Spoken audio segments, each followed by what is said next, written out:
Gracias, amigos, por continuar en este diálogo urgente. Para dialogar con nosotros nos acompaña bien temprano la profesora María Teresa Cabrera, expresidenta del ADP, dirigente de ese gremio, luchadora por los derechos de los maestros, de los docentes, de los alumnos.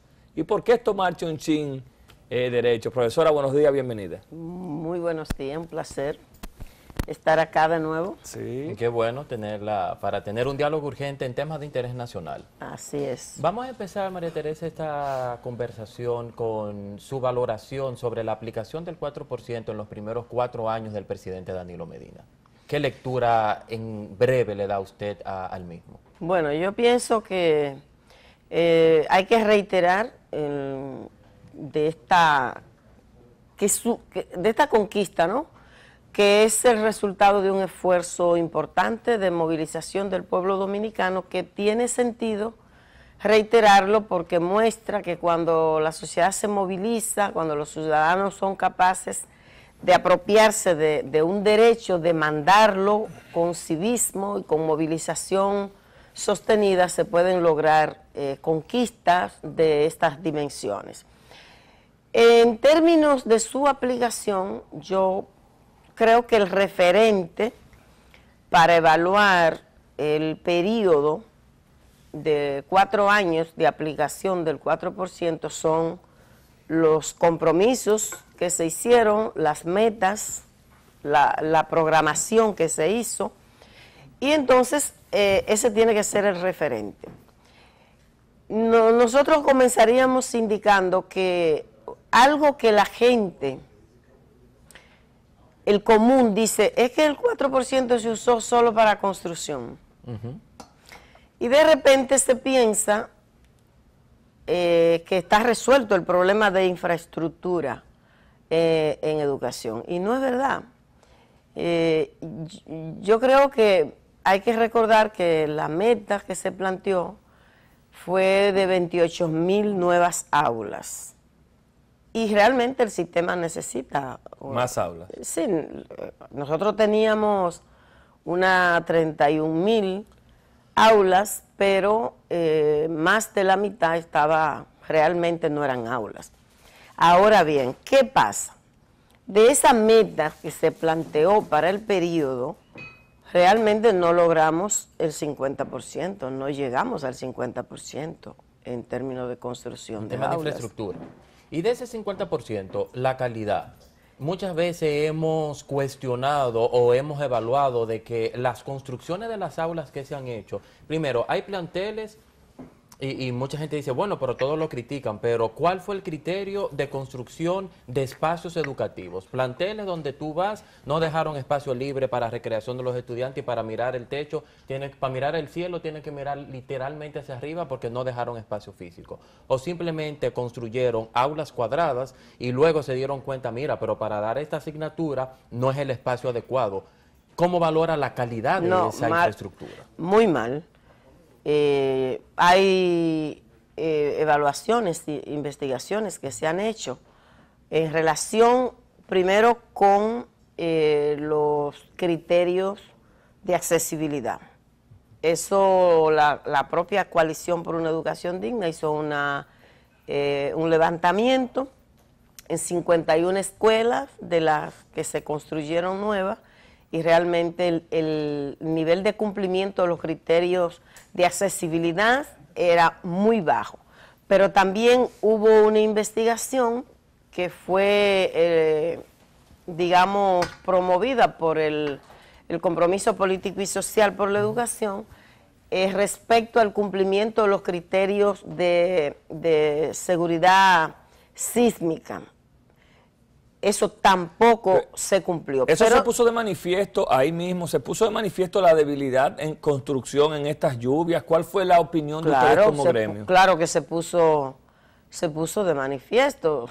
Todos los noticiarios evidenciaron la cantidad de escuelas recién hechas, recién inauguradas, que fueron afectadas, que se cayeron paredes, y no se justifica que una escuela recién hecha, porque ¿por qué otras que tienen décadas no le pasó lo mismo. Entonces eso es revelador, pero además ya habían estudios que habían indicado eso.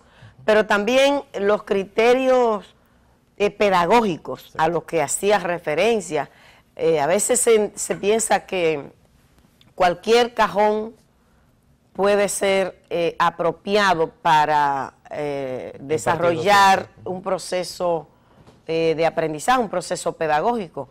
Sin embargo, no es así. Hay unos criterios de iluminación, hay unos criterios de espacio, de ventilación que tienen que ver con el acondicionamiento para ese proceso. Nada de eso, pero además de eso es importante decir que también el criterio de responder a las necesidades no siempre se observó. Es decir, aquí hay comunidades donde se demandaba, se necesitaban 6 aulas y se construye una escuela de 16. Y en la parte, ahí en la parte de la construcción, para seguir el hilo de la pregunta de Víctor, ¿cómo califican ustedes el proceso de asignaciones? ¿Se mejoró en la transparencia? ¿Habían unas quejas de que con el actual ministro algunas supuestas irregularidades en compra de terrenos? ¿Cómo ustedes evalúan esa parte de las asignaciones de las obras, adquisición de los terrenos y la transparencia en sentido general? No, eso es un problema. Evidentemente que el país percibió, porque por donde quiera salió, que hubo sobrevaluación de terreno, es decir, un terreno que... ¿Es verdad que había uno que salía a buscarlo? A mí misma, yo encontré, a mí una persona me dijo en un supermercado que estaba muy incómodo con él mismo, porque él buscó vender un terreno que lo quería vender, pero él pidió el precio del mercado, que era un espacio... Él fue justo. Exacto, y cuando él dijo lo que él pedía, le dijeron, no, espérate. Súbele algo. Sube 4 más. ¿Es verdad que había un sureño haciendo esas gestiones, que era el que compraba esos terrenos? ¿Ustedes tienen información de eso? Mira, yo no sé exactamente si era una sola persona que se encargaba. Ahora, lo que sí está claro, que se compró, que hubo mucha opacidad en este tema, que ese es un problema que tiene que ser resuelto, que está conectado con el tema institucional, que una escuela que a Fe y Alegría, por ejemplo, le sale en 30 millones, al ministerio le salen 50, no hay razón para que así sea.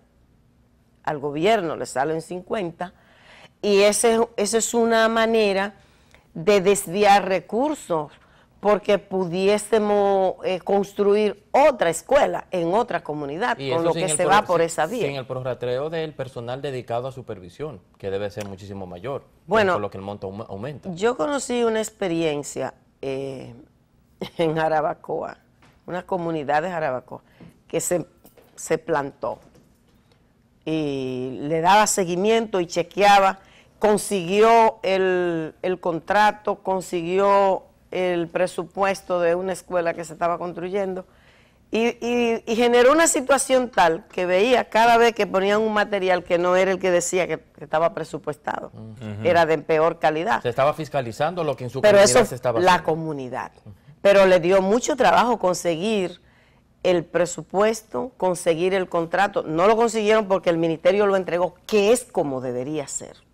Se va a construir una escuela en tal lugar, bueno, pues aquí está el presupuesto, que la comunidad pueda ver con el tema de la qué es lo que comunitario. dice. Exacto, entonces ellos hicieron mucha presión, pero la presión de esa comunidad hizo que cambiaran 4 veces el ingeniero y el supervisor. Pero los supervisores decían, espérate, eso es más para arriba, yo no voy a poner en juego mi empleo. María Teresa, hay gente que aboga porque la parte que no se ejecute del presupuesto de educación se traspase a otros sectores, específicamente a salud. ¿Cuál es su opinión en torno a esa campaña que se ha empezado a tejer por abajito para que parte de ese presupuesto vaya al sector salud? Mira, yo te voy a decir una cosa. Nosotros, la lucha por el 4% tenía 2 para qué esenciales. Mejorar la calidad de la educación, es decir, que sea una buena educación, y garantizar el acceso a la educación a todos y a todas, porque ese es un derecho que no tiene por qué ser limitado a una parte. Nosotros todavía tenemos pendiente que los niños y niñas de las familias pobres puedan ingresar a la escuela, a la educación inicial, en el sistema formal desde los 3 años. Eso fue un compromiso del pacto, eso no pasa. Ningún niño de 3 y 4 años está en el sistema formal, no lo inscriben en la escuela. Nosotros desde que la ley se aprobó en el 97 tenemos el compromiso de la población de 5 años, que dice que es obligatorio que todas estén. Todavía nosotros tenemos fuera de las aulas, más del 25% de esa población de niños y niñas de 5 años. Nosotros tenemos más del 40% de la población joven que debería estar en la secundaria fuera del sistema. Es decir, nosotros tenemos muchos desafíos en términos de garantizar el derecho a la educación y que sea una buena educación. Entonces, yo creo que aquí hay mucho de dónde sacar dinero para salud. Claro que hay que invertir más en salud. Por supuesto que nosotros respaldamos eso, pero esa inversión en salud tiene que estar acompañada de superar la lógica que se ha impuesto, las políticas en salud que se han impuesto, que son privatizadoras, que han hecho de la salud una mercancía. Entonces de repente tú puedes tener demanda de que se invierta más en salud, pero ¿para que vaya a dónde? Claro que hay que invertir en salud, pero hay que resolver aquí el problema de desmercantilizar la salud. Porque aquí, ¿qué es lo que está pasando? Que los hospitales que son privados, esos son los que reciben mucho dinero. Los hospitales públicos no reciben. Pero yo diría que no es del presupuesto de educación que hay que sacar, porque el compromiso que tiene el Estado es, a este momento, ¿tú sabes cuánto se debería estar invirtiendo en educación? De acuerdo a la política pública que el propio Estado ha asumido, es el 5%. Entonces todavía seguimos en el 4%. Por lo tanto, no es sacar de educación para invertir, para traspasarlo a salud. Es invertir en salud e invertir en educación lo que corresponde a los compromisos que ha asumido el Estado dominicano. María Teresa, las personas que llevamos mucho tiempo haciendo un trabajo de incidencia política comprendemos de que esos procesos tardan muchos años para uno lograr un avance mínimo. Al escucharla hablar, escuchamos muchos retos todavía en temas y problemas existentes en temas de educación, pero también avances. O sea, yo creo que el haber logrado un mayor presupuesto es un avance, el haber logrado construir escuelas con sus retos, todavía de mejoras, de criterios, es también un avance, y toca seguir acompañando al Estado Dominicano en ese proceso de fiscalización de la implementación de un presupuesto adecuado. Por lo que mi pregunta es a ustedes como organizaciones, ya sea la Coalición por una Educación Digna y otros espacios, ¿están en conversación permanente con el Ministerio de Educación, ahora con el nuevo ministro, para hacerle llegar este tipo de recomendaciones en la práctica? Porque quizás ustedes mismos también han aprendido en el camino para seguir haciéndolo y no desde afuera decirle esto está mal, esto es un problema, esto no lo están haciendo de esta forma. ¿Cómo hacer un proceso de incidencia, una supervisión de aprendizaje en ese proceso? Mira, todas las evaluaciones, levantamientos, investigaciones que ha propiciado la coalición y el conjunto de organizaciones que están monitoreando el tema de las políticas educativas, lo primero que hace es socializarlo con las autoridades del gobierno. ¿Ustedes se han reunido ya con el ministro Navarro? No, con este no, pero por ejemplo, cuando Carlos Amarante lo designaron, invitó a la coalición a una reunión. Navarro no los ha invitado. No lo ha hecho. Pero lo ha hecho con la asociación, creo, Navarro, ¿no? Sí, la ADP sí, con la ADP se ha reunido. Pero ese es otro escenario, ¿no? Pero la ADP no es el órgano representativo de los maestros ante el ministerio. Sí, de los maestros, de los maestros, pero okay. de la Pero el tema el seguimiento, el monitoreo a las políticas educativas, están involucradas un conjunto de organizaciones e instituciones, entre lo que por supuesto destaca la Coalición por una Educación Digna. Entonces, nosotros, el hábito que tiene la coalición es de hace la investigación, la comparte y le dice, miren, aquí están, estos son los elementos que hemos encontrado, lo entrega a las autoridades y luego pide cuenta.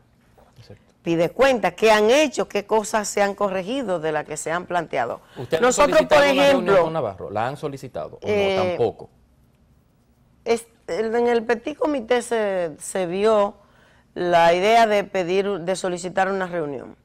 Nosotros, por ejemplo, le planteamos nuestro punto de vista con respecto al tema del programa de tanda extendida, porque es un programa importante, digamos que concentra bastantes recursos y además pudiera ser una oportunidad para realmente lograr transformaciones importantes. Sin embargo, nosotros creemos que hay una distorsión en el programa que se ha visto más como un programa social, como una política social, de esa que llamamos social, que son asistencialistas, más que como un programa, como una estrategia de mejora de la calidad de la educación. Entonces tú te encuentras con aberraciones, como para conectar con lo que tú preguntabas ahorita. Escuelas donde, por ejemplo, se le ha eliminado el área que era la cancha. ¿Tú te imaginas una escuela sin espacio? Hay escuelas sin cancha. Para lo lúdico, para lo... Sí. para sin área verde, sin patio. Sin nada. Y yo te digo, de caso, por ejemplo, que, bueno, como la condición en que se establece el programa de tanda extendida, te toman el área, una cancha que tenía esa escuela y te levantan aulas ahí. Pero por favor, es que la escuela no es una fortaleza. Cuando usted menciona de elementos asistencialistas en la tanda extendida, ¿se refiere a esos elementos de destacar de que la tanda extendida ha disminuido a la canasta familiar, el gasto a la familia porque le dan toda la comida, porque los alumnos almuerzan en la escuela? Sí, el énfasis que pone el gobierno es que las familias pasan 8 horas sin los hijos en la escuela, en la casa, y que por lo tanto pueden hacer otra cosa si el mensaje está orientado a los adultos, a los que votan, que los muchachos almuerzan en la escuela y eso les resuelve un problema económico. Que no, eso simplemente tiene que ser un insumo, un medio. Pero no ha contribuido eso en nada, María Teresa. El éxito, el propósito de la jornada extendida tiene que ser la transformación de los procesos cotidianos de la escuela para garantizar tener una formación integral, como dicen los fines de la educación dominicana. Entonces tú no observas en esa insistencia, en el propio discurso, en la propaganda oficial, tú no ves elementos propios de los componentes pedagógicos que son la esencia. Yo no digo que eso es malo, claro que eso es importante. Yo creo que lo que hay que hacer es mejorar el tema de la alimentación, porque también muchos niños no quieren ese almuerzo y muchas familias tienen que hacerle la comida que los muchachos se van a llevar, porque no es igual en todas partes, los proveedores no son los mismos. En eso de los proveedores también ha habido mucha improvisación y mucha búsqueda de negocitos a compañeritos que no tienen ninguna experiencia en el tema, y ese es un área que tiene su protocolo también. Me preocupa que, escuchándolo usted, me hago la idea como que eso no ha contribuido en nada. ¿Cuál es la realidad? ¿Ha contribuido la tanda extendida a mejorar ciertos parámetros, no solamente de alimentación o de canasta, como bien plantea Víctor, pero ha contribuido en algo, en mejorar la educación de los muchachos, la tanda extendida? Mira, yo creo que ese es el esfuerzo que hay que hacer, que hacia ahí debería orientarse. Y eso pasa entonces por ver cuál es el encargo social de la educación. En toda sociedad, la educación tiene un encargo social. Es decir, hay un ideal de sociedad que está, que anima las acciones del sistema educativo. Y por lo tanto, el horizonte debería ser corresponder a lo que se define en el marco legal como los fines de la educación. Aquí los fines de la educación dicen que procuramos la formación de un ser humano integral, capaz de comprender su realidad, de interpelarla permanentemente desde una actitud crítica, reflexiva, transformadora. Eso es mucho. Muy ambicioso. Eso es mucho. Ahora, ¿tú crees que cuando tú tienes una escuela que aburre, porque es monótona, porque en la tanda extendida el énfasis es, se pasan 8 horas, pero ¿haciendo qué cosa? ¿Y en qué condiciones? ¿Usted ha tenido la oportunidad de sugerir el currículum para esa tanda extendida? Porque se ha demandado de que lo que se está haciendo es repitiendo lo tradicional, lenguaje, matemáticas, sociales, naturales. ¿Dónde está educación cívica? ¿Dónde está habilidades para el ser humano? ¿Dónde está educación sexual? Las artes. ¿Dónde están el tema de las artes? ¿Ustedes han podido llevar sugerencias de eso al sistema de educación? Sí, eso se ha planteado. Nosotros, por ejemplo, como coalición, tuvimos una reunión, un diálogo importantísimo con el pasado ministro, y hicimos nuestras consideraciones con relación al programa, que por supuesto que es importante. Lo que pasa que si se está haciendo una inversión, vamos a tratar de que esa inversión se exprese impactando el proceso educativo, que es la razón esencial de la escuela. Entonces, aquí currículum para eso hay desde el 95. Brevemente, porque el problema es que hay que aplicarlo. Nos están haciendo señas ya y queremos tocar un par de temas así breve. ¿Cómo valora usted la intención, el plan de analfabetismo que empezó el gobierno? Bueno, yo siempre, mis referentes son los resultados y las metas. La meta del programa Quisqueya Aprende Contigo era reducir el analfabetismo al 2016 a 0.47%. Eso no pasó. Hay un estudio que el propio gobierno mandó a hacer que da cuenta de que de todas las personas que se inscribieron en el programa, el 65% no terminó la primera etapa. Ese es un dato revelador, que tiene que decir algo pasó, que hay que indagar y hay que evaluar, que de los que han pasado por el programa, el 67.1 dijo que no aprendió ni a leer ni a escribir. ¿Y dónde están esos datos? ¿Quién los maneja? Qué raro que ustedes no lo han sacado. Lo tiene. El gobierno lo tiene.